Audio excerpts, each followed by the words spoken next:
Galates chapitre 6. Frères, si un homme vient à être surpris en quelque faute, vous qui êtes spirituels, redressez-le avec un esprit de douceur. Prends garde à toi-même, de peur que tu ne sois aussi tenté. Portez les fardeaux les uns des autres, et vous accomplirez ainsi la loi de Christ. Si quelqu'un pense être quelque chose, quoiqu'il ne soit rien, il s'abuse lui-même.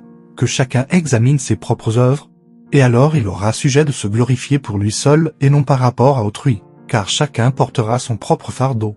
Que celui à qui l'on enseigne la parole fasse part de tous. C'est bien à celui qui l'enseigne. Ne vous y trompez pas, on ne se moque pas de Dieu. Ce qu'un homme aura semé, il le moissonnera aussi. Celui qui sème pour sa chair moissonnera de la chair la corruption.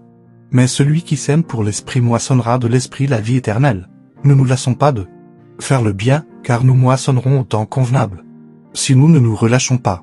Ainsi donc, pendant que nous en avons l'occasion, pratiquons le bien envers tous, et surtout envers les frères en la foi. Voyez avec quelle grande lettre je vous ai écrit de ma propre main. Tous ceux qui veulent se rendre agréables selon la chair vous contraignent à vous faire circoncire, uniquement afin de n'être pas persécutés pour la croix de Christ, car les circoncis eux-mêmes n'observent point la loi, mais ils veulent que vous soyez circoncis, pour se glorifier dans votre chair. Pour ce qui me concerne, loin de moi la pensée de me glorifier d'autre chose que de la croix de notre Seigneur Jésus-Christ, par qui le monde est crucifié pour moi, comme je le suis pour le monde, car ce n'est rien que d'être circoncis ou incirconcis, ce qui est quelque chose, c'est d'être une nouvelle créature.